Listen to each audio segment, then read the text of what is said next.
여당이 총선에서 패하면서 21대 국회에서 처리하지 못한 법안과 국정 과제들이 올스톱 위기에 처했습니다. 투자자들의 관심이 쏠린 것 중 하나가 바로 금융투자소득세 존폐 여부가 아닐까 싶은데요.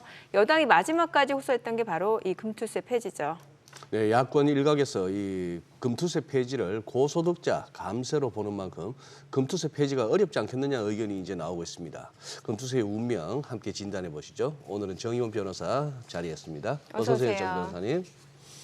자, 이거 이제 총선 결과 따라서 우리 또 주식하시는 분들은 이 금투세 어떻게 되냐 굉장히 촉각을 곤두세웠는데, 자 이제 야권이 결과적으로 200석 가까이 차지했고, 그렇다면 이제 금투세는 좀 힘들어지는 거 아니냐 이런 얘기가 지금 늘어나는 것 같습니다. 네, 맞습니다. 일단 금투세가 무엇인지부터 간단히 설명을 좀 드릴 텐데요.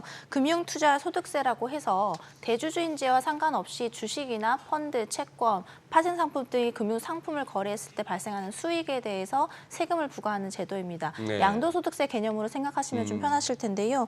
문재인 정부 시절인 2020년도에 이 금융투자소득세가 처음 만들어졌고 네. 2023년 1월 1일부터 시행 예정이었습니다. 그런데 2022년 12월 달에 여야의 합의로 2년간 더 유예하도록 하였는데요. 네. 그래서 지금 실제로는 2025년 1월 1일 시행 예정에 있습니다. 그런데 이번 정권 들어서 윤석열 정부에서는 이 금투세 폐지를 주장하고 있는 상황이었고, 이 금투세를 폐지하기 위해서는 이미 개정된 이 소득세법을 다시 개정해야 되는 절차에 들어가야 되는 것인데, 네. 이 때문에 뭐 여권과 정부에서는 소득세법 개정에 대해서 실행에 착수에 들어갔다 이렇게 알려져 왔었는데요. 그런데 이번에 지금 총선 결과 야권이 200석 가까이를 차지하면서 결국엔 소득세 개정이 어려워진 것 아니냐. 결국 금투세는 예정대로 2025년 1월 1일부터 시행될 수밖에 없는 것 아니냐라는 의견들이 나오고 있습니다.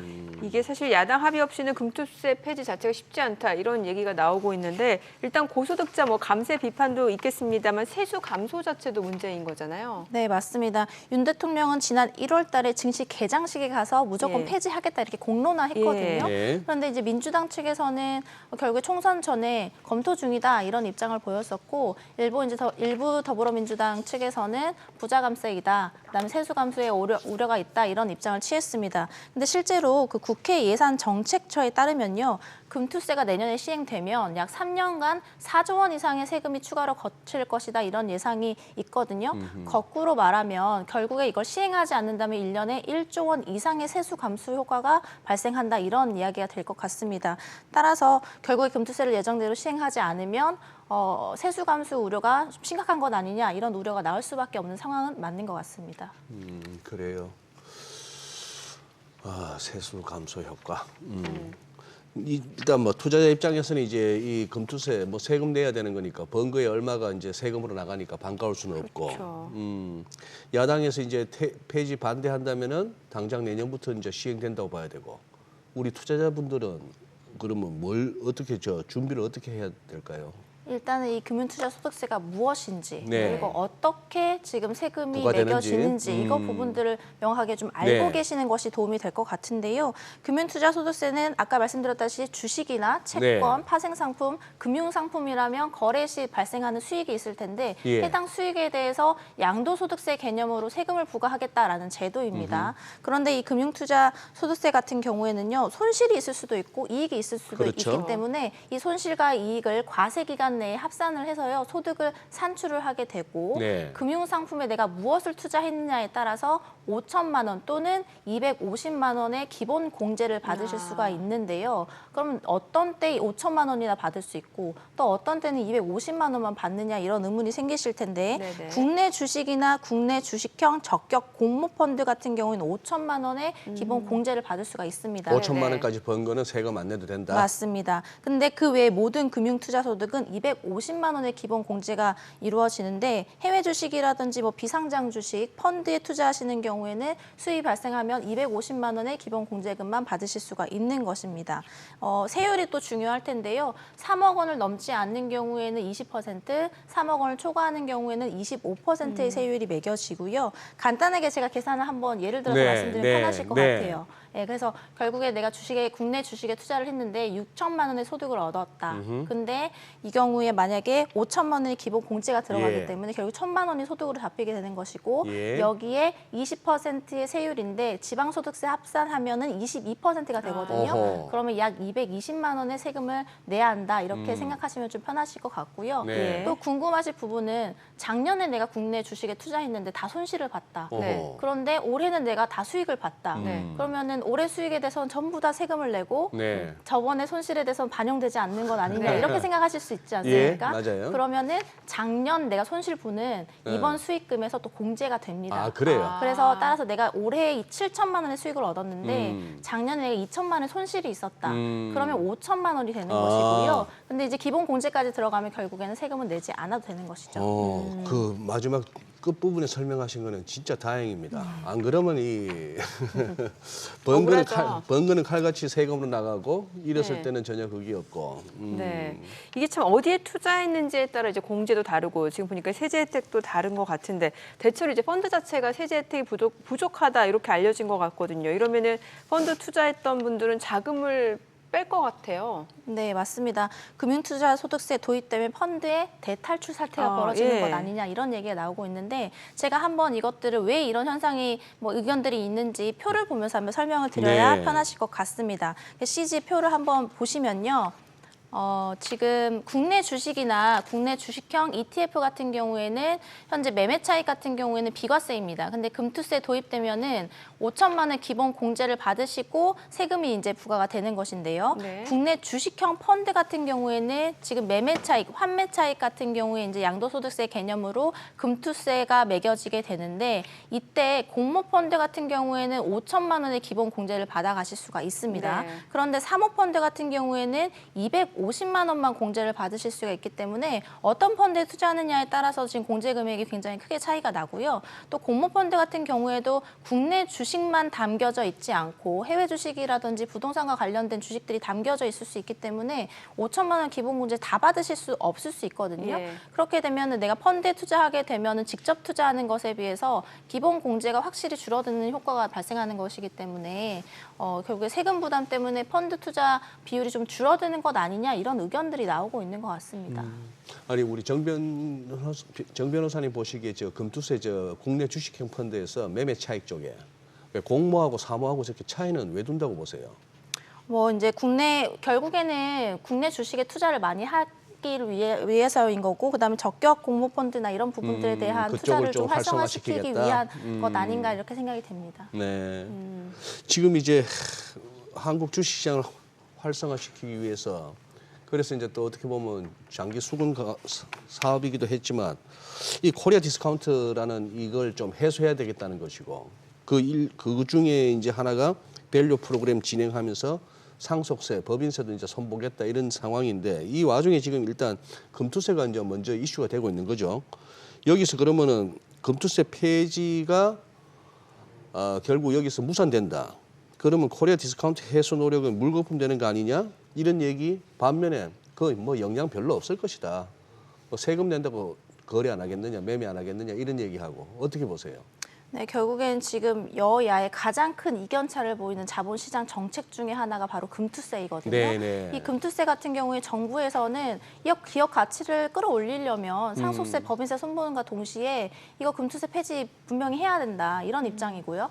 이제 더불어민주당이나 야권 입장에서는 결국에는 금투세가 시행됐을 때 투자자 중에서 이 세금의 대상이 되는 자들은 투자자의 약 1% 정도밖에 되지 않을 것으로 예상되는데 이걸 시행하지 않는다는 건 결국 부자 감세 아니냐. 네. 우리가 막대한 세금을 세수 효과 감소를 맞이하면서까지 이렇게 할 필요가 있느냐 이런 입장인 것 같습니다. 그런데 지금 이제는 총선 결과가 나왔고 네. 야권이 200석 가까이를 차지하면서 금투세 시행이 어려워졌다는 게 이제 시장의 어떤 그 흐름인 것 같은데요. 네. 그러면은 이 금투세 시행이 어려워지면서 기업 가치를 끌어올리겠다는 정책 자체가 물거품이 돼서 우리나라 코스피 증시에 굉장히 악영향을 미치는 것 아니냐 이런 우려도 있는 것 같습니다. 그런데 결국에서 이제 시장의 의견은 어떤지 한번 찾아보니까요. 이 금투세 같은 경우 2020년도에 만들어진 제도이고 시행만 지금 유예가 된 상태이거든요. 그렇기 때문에 이미 알려져 있는 이벤트 있고 예, 예. 시장에 그렇게까지 큰 파격적인 어떤 뭐 그 악영향을 미치진 않을 것이라는 의견이 좀 있는 것 같고요. 또 과거 총선 이후의 증시 흐름을 살펴봤을 때 네. 총선의 결과 어떤 의회의 구도가 바뀌고 이것이 우리나라 코스피 증시의 등락에 엄청난 영향을 미쳤느냐 살펴보니까 그 상관관계가 0에 가까웠다는 분석들이 있거든요. 예. 그렇기 때문에 이번 총선 결과 때문에 금투세가 그대로 시행되느냐 여부가 이제 관심사일 텐데 이것 네. 때문에 우리나라 코스피 증시에 큰 영향이 있지는 않을 것이라는 의견도 많이 있는 것 좀 같습니다. 판단이 어려울 때는 그냥 이렇게 남들하고 같이 묻어가는 게 최고인데 소위 말하는 글로벌 스탠다드로 따졌을 때 다른 나라는 어떻습니까?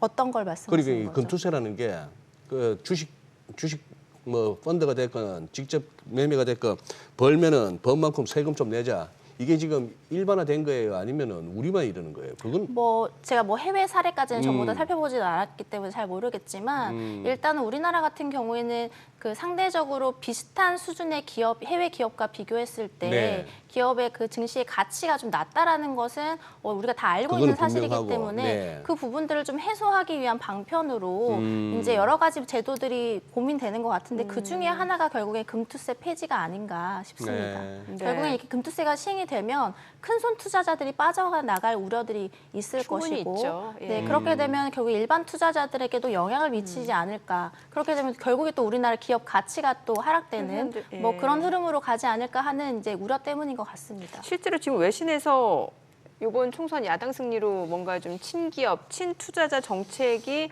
스톱될 것이다, 멈출 거다 이런 보도들이 워낙 많이 나오고 있다 보니까 지금 공매도도 지금 한시적으로 금지한 상황인데 이게 6월 말 만약에 공매도가 다시 이제 이루어지게 된다라고 하면은 외국인들 자금이 이탈될 수도 있다 이런 얘기도 나오고 있는 거잖아요. 네, 맞습니다. 지금 뭐 총선 결과 때문에 외국 순매수세가 좀 줄어드는 거 아니냐 예. 이런 이야기에 공매도 재개까지 이제 겹쳐 있기 때문에 지금 보니까 외국인의 순매수 행진이 계속되고 있는 상태인데 지난달에만 5조 원 이상의 자금이 유입됐다고 하고요. 5개월 연속 순매수세를 이어가고 있다고 합니다. 결국에 이렇게 된 데에는 반도체 업황 회복과 기업 밸류 프로그램에 대한 그 기대 그런 혜택을 받은 것 아니냐라는 이야기들이 있는데 이 기업 밸류 프로그램 수혜 혜택 기대라는 것이 결국에 금투세 폐지라든지 뭐 상속세나 법인세 수정이라든지 이런 것들 아니겠습니까? 그렇죠. 그런데 이제 총선 결과에 따라서 결국에는 금투세가 그대로 시행될 것으로 보이고 거기에다가 6월 말에는 이제 공매도가 재개되는 것으로 예정되어 있는데 이런 영향 때문에 외국인들의 순매수세가 다시 이제 매도세로 돌아설 것 아니냐라는 우려들이 있고요. 결국엔 지금 이번 달 들어서는 좀 순매수세가 둔화된 추세를 보이고 있는 것도 사실인 것 같습니다. 네. 그래요. 지금 이제 어쨌거나 뭐 투자하시는 분들, 투자자들 입장에서 이 고금리 뭐라고 해야 될까? 이 고금리하고 그거다 또 세금 이쪽 걱정이 많으신데, 아니 근데 고금리가 걱정이 되나? 빚내서 투자하시는 건 아닐 테고. 아, 빚내서 투자하시는 빚내서 분들 많아요. 맞네, 많아요. 특히 맞네요. 최근에 그럼- 보면은 신용융자당구도 많이 맞아요, 늘어난 맞아요. 상황이고. 그러니까 예. 이 고금리가 부담이 예, 되고 예. 또 세금 넣는 것도 부담이 되고. 우리 정 변호사님 한번 이럴 때 한번 좀 절세 꿀팁 하나 좀 주시죠. 네, 뭐 제가 드릴 수 있는 거는 결국에는 정책적인 관점인 것밖에 없을 네, 것 같습니다. 결국에는 지금 금융투자소득세가 시행이 된다고 하는데 이것에 대해서 얼마나 많은 분들이 알고 계실지는 잘 모르겠습니다. 따라서 결국에 내가 주식을 투자하겠다 이런 분들은 이 양도소득세가 발생하면 세금 대상자가 되시기 때문에 내가 국내 주식에 투자하실지 해외 주식에 투자하실지 아니면 펀드나 채권에 투자하실지 결정하실 때는 이 세금이 어떻게 부과되는지에 대한 체계를 알고 계셔야 적당한 그 포트폴리오를 형성하실 수 있기 때문에 세금 정책에 대해서 좀 관심을 가지시는 것이 결국엔 절세에 다다르는 길이 아닐까 싶습니다. 마음 편하기는 세금 내더라도 많이 버는 게 좋죠. 맞습니다. 네, 오늘 내용 잘 들었습니다. 그래요. 고맙습니다. 고맙습니다.